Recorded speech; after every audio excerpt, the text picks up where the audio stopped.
بسم اللہ الرحمن الرحیم وَكُلَّ شَيْءٍ أَحْصَيْنَاهُ فِي إِمَامٍ مُبِينٍ۔ قرآن پاک میں ارشاد گرامی ہو رہا ہے کہ وَكُلَّ شَيْءٍ أَحْصَيْنَاهُ فِي إِمَامٍ مُبِينٍ، ہم نے ہر شے کا احاطہ کر دیا، ہم نے ہر شے کو جمع کر دیا ذات گرامی امام مبین میں۔ ہم امام مبین کے ماننے والے ہیں، ہم امامت کے ماننے والے ہیں، ہم اپنے اماموں کو معصوم مانتے ہیں، ہم اپنے اماموں کو من جانب اللہ مانتے ہیں، ہم اپنے اماموں کو راسخون فی العلم مانتے ہیں۔ یعنی جو ہمارے یہاں امامت ہے یہ من جانب اللہ ہے، یعنی اللہ کی طرف سے ہے، یہ راسخون فی العلم ہے۔ یہ وہ لوگ ہیں جو ہمارے امام ہیں اور من جانب اللہ ہیں، یعنی اللہ نے جس طریقے سے نبوت کو بھیجا ایسے ہی اللہ نے امامت کو بھیجا۔ نبوت بنائے اسلام کا سلسلہ ہے، امامت بقائے اسلام کا سلسلہ ہے۔ نبوت دین بنانے والوں کا سلسلہ ہے، لانے والوں کا سلسلہ ہے، امامت دین بچانے والوں کا سلسلہ ہے۔ یہ ہمارے یہاں یہ جو 12 امام ہیں ان کا کانسیپٹ کیا ہے، ان کا تصور کیا ہے؟ لوگ یہ کہتے ہیں کہ یہ 12 اماموں کے ماننے والے ہیں۔ بے شک ہم 12 اماموں کے ماننے والے ہیں، مگر ہم اپنے اماموں کو معصوم مانتے ہیں۔ اماموں کا معصوم ہونا اماموں کی فضیلت نہیں بلکہ مذہب کی ضرورت ہے کہ امام معصوم ہو۔ اگر امام معصوم نہیں ہوگا تو دین کی گاڑی ایک لمحے کے لیے بھی آگے نہیں بڑھ سکتی ہے۔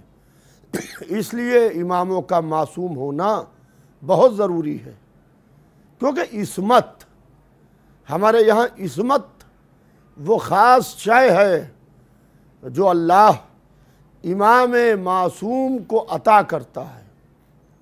یعنی یہ عصمت ہر ایک کو اللہ عطا نہیں کرتا ہے، یہ اللہ امام معصوم کو عطا کرتا ہے۔ اور امام معصوم عصمت کے ذریعے سے دین کو آگے بڑھاتے ہیں۔ ہمارے یہاں 1 سیکنڈ کے 1000ویں حصے کا بھی گیپ نہیں ہے۔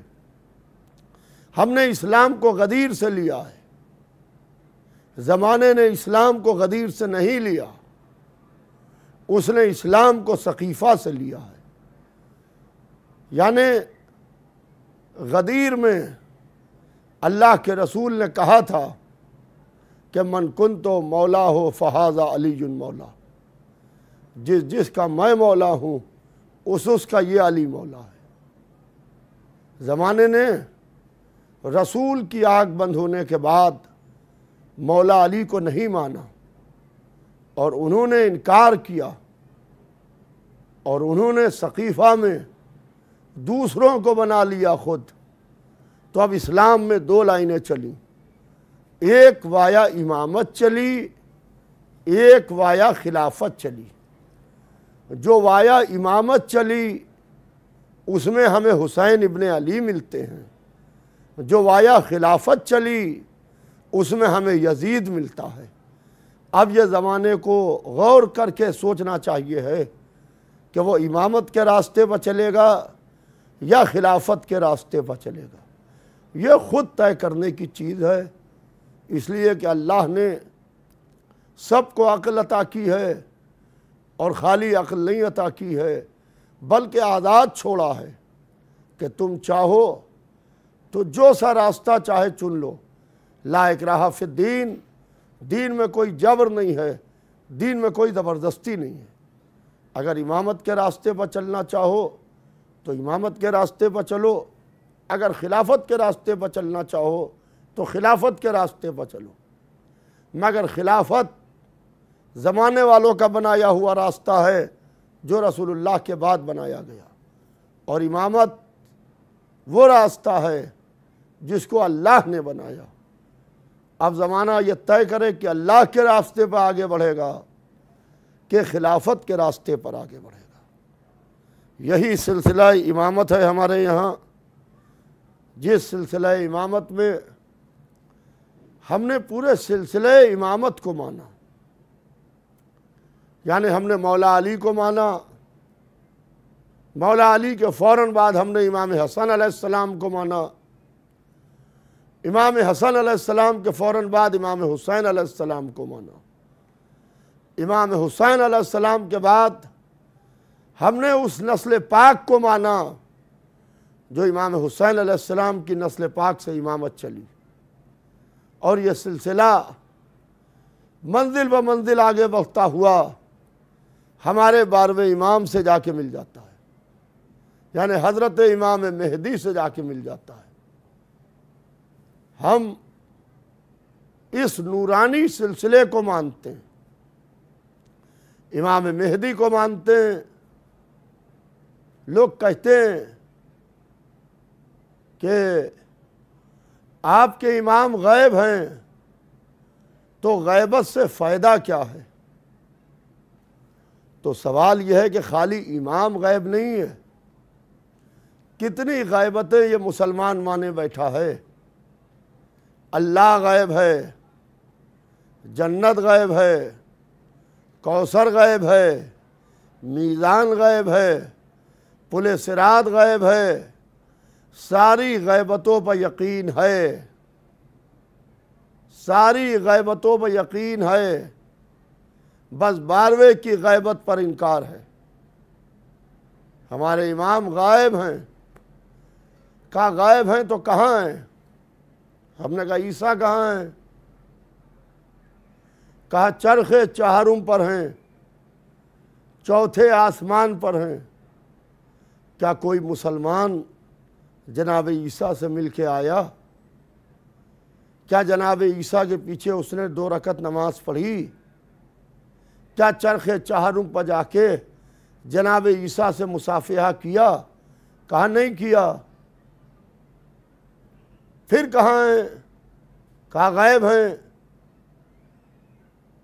تو ہزاروں سال سے اگر مریم کا بیٹا غائب رہ سکتا ہے اور زندہ رہ سکتا ہے، تو سینکڑوں برس سے فاطمہ کا بیٹا غائب و زندہ کیوں نہیں رہ سکتا ہے؟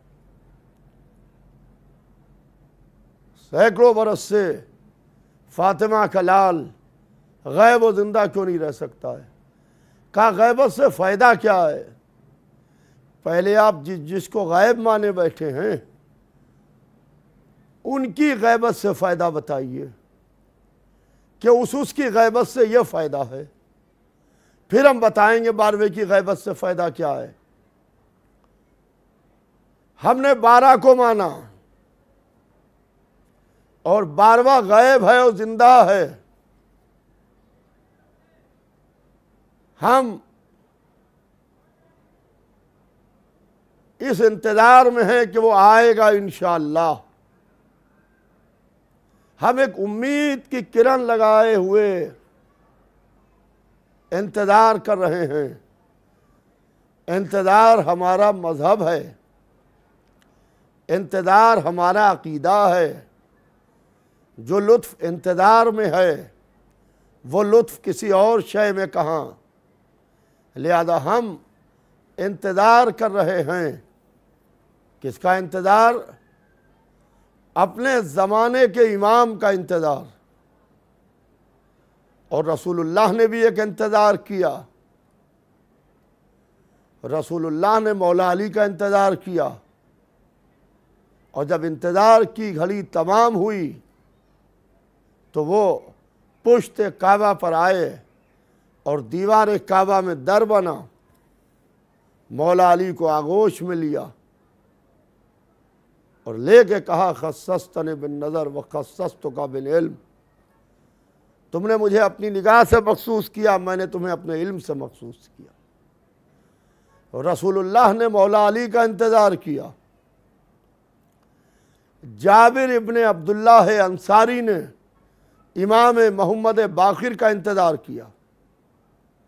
جب رسول نے کہا میرے بعد میرے 12 سکسیسر ہوں گے، میرے بعد میرے 12 جانشین ہوں گے، وَكُلُّهُم مِّن قریش، اور وہ سب کے سب قریش سے ہوں گے، تو رسول اللہ ان 12 کے نام بتا رہے تھے۔ جب امام محمد باقر کا نام آیا تو جابر ابن عبداللہ انصاری بھی بیٹھے ہوئے تھے۔ کہا سنو جابر، تم اس وقت تک زندہ رہو گے میرے 5ویں محمد کی زیارت کرو گے، اس کا نام میرا نام ہوگا،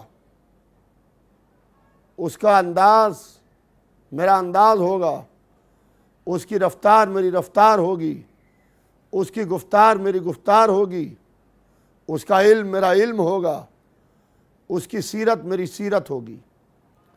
جابر ابن عبداللہ انصاری انتظار کر رہے تھے، لوگ جابر کے انتظار کا مذاق اڑا رہے تھے، اور جابر انتظار کر رہے تھے کہ آنے والا آئے گا ضرور، آنے والا آئے گا ضرور، اور جابر انتظار کر رہے ہیں، یہاں تک کہ ہم نے یہ دیکھا کہ زمانہ جابر کے انتظار کا مذاق اڑا رہا تھا کہ ایک کمسن شہزادہ مسجد النبوی میں داخل ہوا، جابر نے دیکھا انداز وہی جو رسول اللہ کا انداز تھا، رفتار وہی جو محمد کی رفتار تھی، امامہ ویسے ہی پہنے ہوئے جیسے رسول اللہ امامہ پہنتے تھے۔ جابر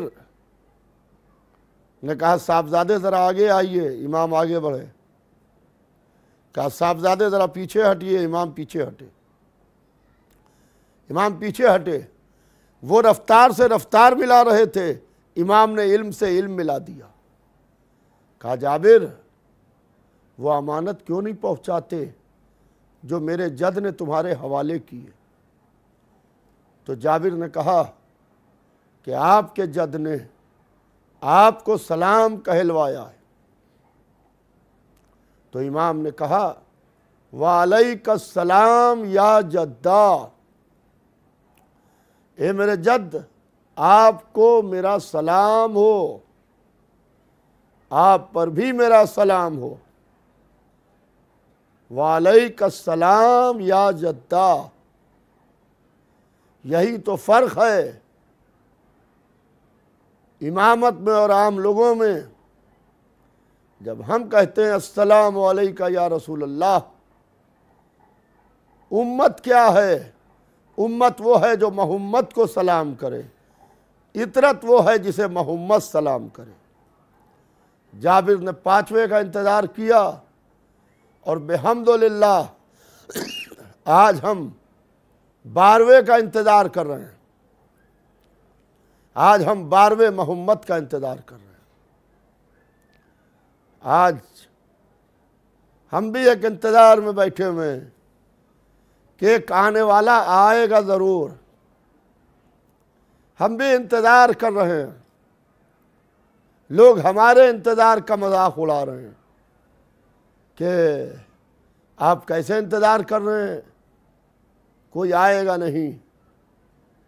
اگر رسول کا انتظار پورا ہوا، اگر جابر ابن عبداللہ انصاری کا انتظار پورا ہوا، تو آپ کا بھی انشاءاللہ انتظار، ہمارا بھی انتظار پورا ہوگا، اور پردے کو الٹ کے پشت کعبہ سے 12واں محمد داخل ہوگا انشاءاللہ۔ زمانہ دیکھتا رہ جائے گا جس طریقے سے پردے کو الٹ کے وہ انشاءاللہ آئے گا۔ کہا کہ آپ اپنے اماموں کو عریضہ دیتے ہیں، عریضہ تو پانی کا، کاغذ تو پانی کا دشمن ہوتا ہے، اور پانی جو ہے وہ کاغذ کو تباہ کر دیتا ہے۔ اور عریضہ کیسے پہنچتا ہے؟ یہ وہ ہیں جنہیں آیہ تطہیر اپنے حصار میں لیے ہوئے، جنہیں آیہ تطہیر اپنے حصار میں لیے ہوئے، لہذا یہ حصار آیہ تطہیر میں ہیں۔ نجاست آ نہیں سکتی، طہارت جا نہیں سکتی۔ ہم امام کی خدمت میں عریضہ کیسے بھیجیں، عرضی کیسے بھیجیں؟ لہذا پانی سے بہتر پاک ہمیں کوئی راستہ نہیں ملا جو ہمارے عریضے کو امام تک پہنچائے۔ لہذا ہم عریضہ حضرت کی خدمت میں پانی میں ڈال دیتے ہیں۔ کہا پانی تو دشمن ہوتا ہے تحریر کا، جلدی میں اسلام نہ بھول جائیے۔ موسیٰ کی ماں سے پوچھئے پانی میں ڈالا تھا زندہ پایا تھا کہ نہیں پایا تھا؟ یہ وہ ہیں جن کا مصلی پانی پر بچھے گا، جن کا مصلی پانی پر بچھے گا، یہ وہ ہیں۔ کہا کہ جواب آتا ہے کہ نہیں آتا ہے؟ ہم نے کہا بے شک جواب آتا ہے، اور بالکل جواب آتا ہے۔ کہا جواب کیسے آتا ہے؟ ہم نے کہا ہر سال 15 شعبان کو بڑھتی ہوئی بھیڑ عریضہ دینے والوں کی یہ بتا رہی ہے کہ جواب آ رہا ہے تبھی بھیڑ بڑھ رہی ہے۔ اگر جواب نہ آتا تو یہ مجمع دریا پر دکھائی نہ دیتا عریضہ دیتے ہوئے، کیونکہ ہم امام کو سینکڑوں برس سے عریضہ دے رہے ہیں۔ انسان پکارتا اسی کو ہے جو آ جائے، اس کو نہیں پکارتا جو نہ آئے۔ لہذا ہم جب امام کو پکار رہے ہیں، عریضہ دے رہے ہیں، ہمارا مرادوں کی شکل میں عریضہ جاتا ہے، وہاں سے تمناؤں کی شکل میں جواب آتے ہیں کہ تم نے یہ مراد مانگی تھی یہ لے لو، یہ مراد مانگی تھی یہ لے لو۔ یہ ہیں ہمارے یہاں امامت، اور بحمدللہ یہ ہمارے یہاں امامت ہے۔ وَكُلَّ شَيْءٍ أَحْصَيْنَاهُ فِي إِمَامٍ مُبِينٍ۔ ہم نے ہر شے کا احاطہ کر دیا ہے، ہر شے کو جمع کر دیا ہے ذات گرامی امام مبین میں۔ یہ امامت کا سلسلہ ہے ہمارے یہاں۔ زمانہ امامت کا دشمن ہے، اور زمانہ یہ چاہتا ہے کہ ہم امامت کے راستے سے ان کو ہٹا دیں، مگر بحمدللہ آج بھی ہمارا بچہ عقیدہ امامت پر قائم ہے، کیونکہ قائم کی آمد ہے۔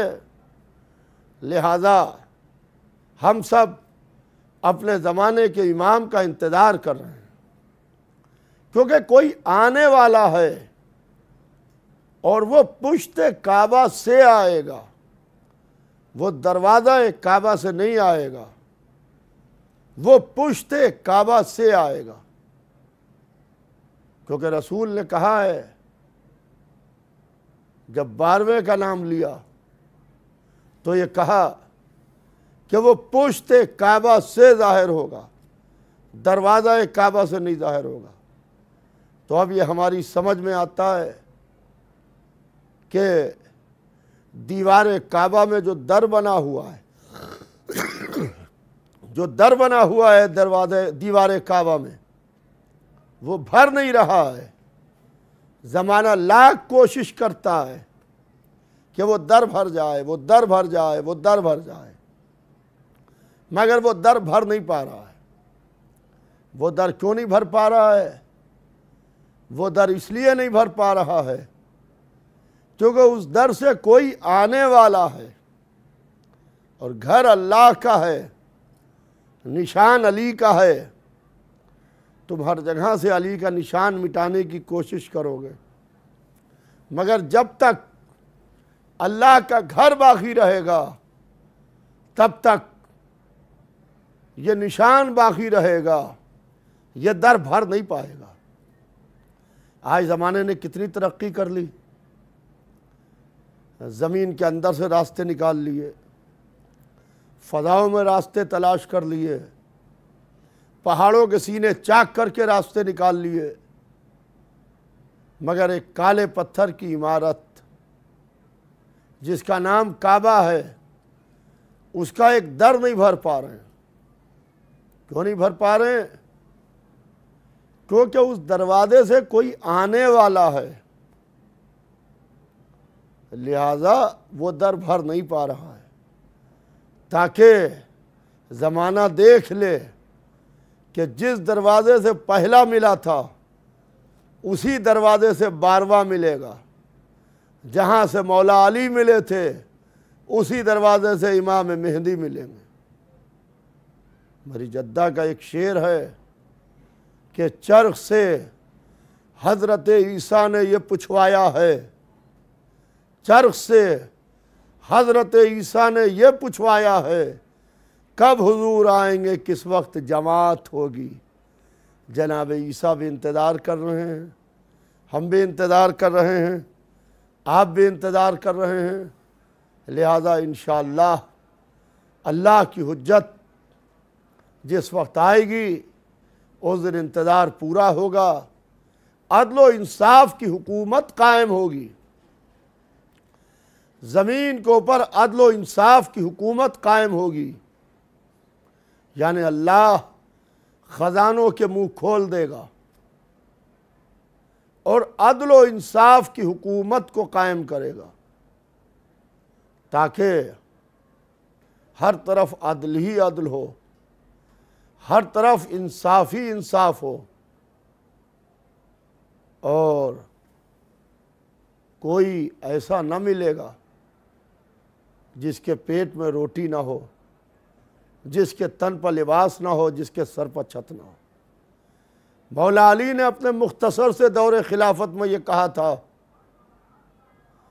کہ میرے جہاں تک میری حکومت کی سرحد ہے، ایک شخص کو ایسا ڈھونڈ کے لاؤ جس کے پیٹ میں روٹی نہ ہو، جس کے تن پر لباس نہ ہو، جس کے سر پر چھت نہ ہو، ایک شخص کو ڈھونڈ کے لاؤ۔ مگر زمانہ علی کے سامنے لاکھوں کا لشکر تو لے کے آیا، مگر ایک بھوکا نہیں لا سکا کہ یا علی کل آپ نے کہا تھا کہ ایک آدمی ڈھونڈ کے لاؤ، یہ بھوکا ہے۔ ویسے ہی جب انصاف کی عدل کی حکومت قائم ہوگی، کوئی بھوکا نہ رہے گا، کوئی بغیر چھت کے نہیں ہوگا، کوئی شخص ایسا نہیں ہوگا جس کے تن پر لباس نہ ہو۔ آئیے ہم آپ سب مل کے اپنے زمانے کے امام کی مبارکباد دیتے ہیں مولا کائنات کی خدمت میں، اور دعا کرتے ہیں اللہ سے کہ یا اللہ جلد سے جلد ہمارے زمانے کے امام مہدی کو بھیج دے، تاکہ وہ آئے اور یہ دنیا عدل و انصاف سے پر ہو سکے۔